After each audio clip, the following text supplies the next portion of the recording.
Hey there YouTube, and welcome back to another episode of Betty, the big race van camper build. And in this episode we're going to talk about wheels and tyres. I know in the last episode we said that we was going to end it on doing air suspension. That is coming up, just still waiting on a couple of bits and pieces, and I'd rather get it off the axle stands and get the engine back in before I start attempting to play about with the back. So we're going to jump into it. We're going to talk about the do's and don'ts in terms of the wheels and tyres, your load ratings and bits and pieces, what you need to look out for if you're looking for some alloy wheels for your camper or just your van or whatever. So with that, let's see what we've got. So these are the wheels that we've got. So they are a Cruise Swamper, and as the name suggests, if you're buying Swamper wheels, you can only fit them with all-terrain tyres. So we've gone for the General Grabbers 8E3s, good tyres, good trusty tyres. I've run these on my Transit Custom, have done for a long time, so I know what they're about, and they're a good tyre. But let's jump in to what we need to look for in terms of the rim. So first thing that you need to know when looking for your wheels and tyres is your PCD, or your pitch circle diameter. If you don't know what that is, this is what it is.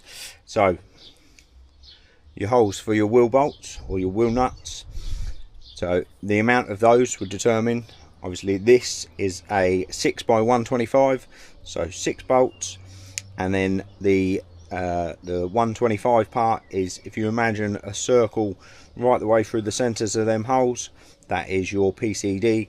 So it is 6x125, so that will determine what wheel that you can go for straight away, depending obviously what your PCD is. And then the next thing that you need to know is your bore size or your spigot. You can get adapters if your spigot is larger. Sorry about that. If your spigot is larger than the spigot that's on your hub, then you can get adapters to take that out. That will be the mounting side of it, the mounting of what wheels that you can fit on your van or your car. The next thing that you need to be aware of, and this is definitely important if you're doing campers or heavy vans, is what the construction of the wheel can actually take. Steel wheels, they can usually take a lot more than what the axle can support, but alloy wheels, that you need to be careful on what you buy, because they will have a load rating on them. Most wheels will have it stamped in the back. Let's see if we can find it. There it is, just there. It is upside down. I don't know if it will pick that up. So that's 1250 kg, so that's 1250 kilograms per wheel. So hopefully the rear axle weight on this, once it's done, will be about 2.5 ton, so that is perfect. The next thing that you need to know is the ET, and again, most wheels are stamped in the back, and there it is, just there. So that is ET40. So that, I believe this is a plus, so it's plus ET40. So, and the ET is the center line of the wheel in relation to the face of the hub, and if it's plus, it sits further out. If it's minus, it sits further in. I'm pretty sure that's the way around. The next thing is obviously the diameter of the wheel. This is a 16 inch, and then it is the width of the rim itself. Again, we're going to have a look, and just there, 16 times 7J, so that is a 16 inch wheel, 16 inch rim with a width of 7 inches. That's quite important in terms of what size tyre you're going to run. Certain tyres will specify that they need to have a certain amount of width on the rim in order to make sure that the bead sits correctly. So that is, in short, what you need to know about your rims. Obviously the weight, your PCD, and your spigot or your bore size, and the width. Next we will talk about the tyre. So what we have here, we have, like I say, trusty old general grabber, and our tyre size is just there.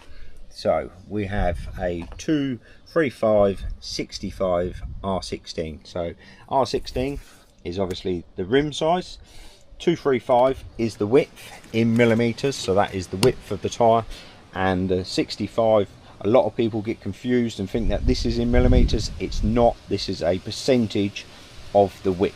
So 65 is a percentage of the width, and that is your sidewall.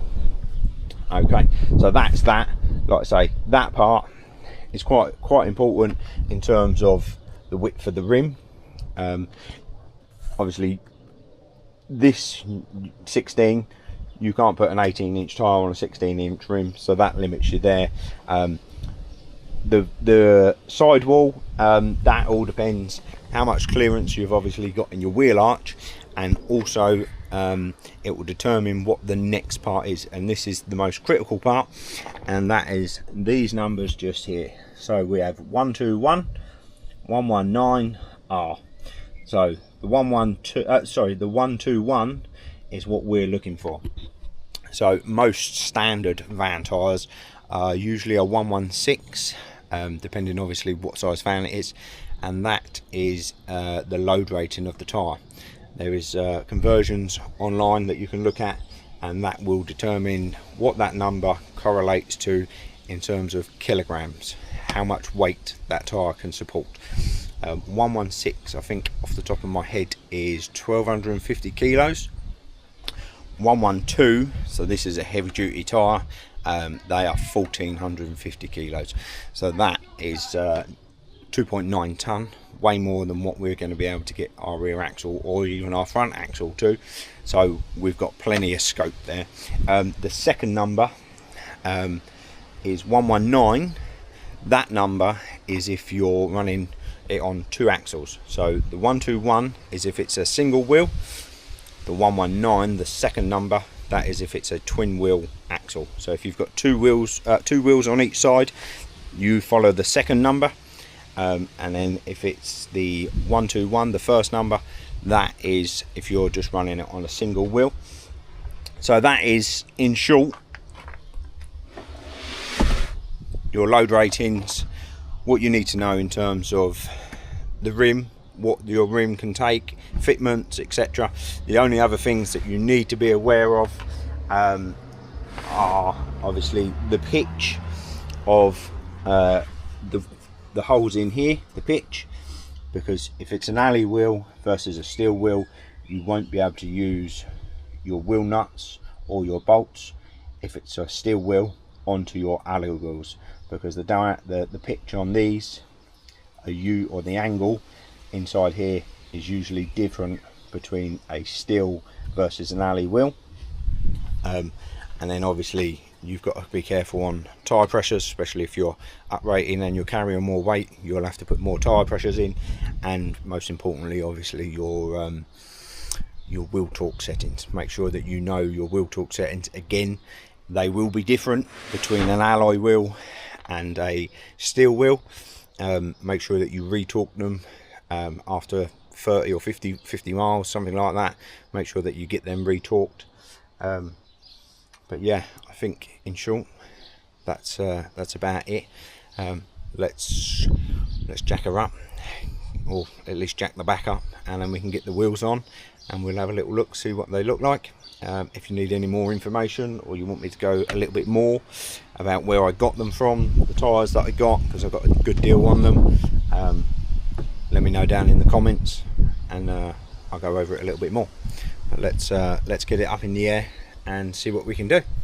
And just like that, by the power of YouTube, suddenly we have four wheels on the van. Don't they look a little bit better? Nice general grabbers, heavy duty valves we've got in there, bolt-in heavy duty chrome valves, locking wheel nuts, so no one's going to be running off with our wheels just yet. I think the black over the white is starting to look quite well. Be better once we get a few more bits and pieces done on it. I was going to go a little bit bigger on the tyre size, but I'm quite happy with how they're turned out. Like I say, if you need any more information, where we got them from, tyre fitting, etc. like that.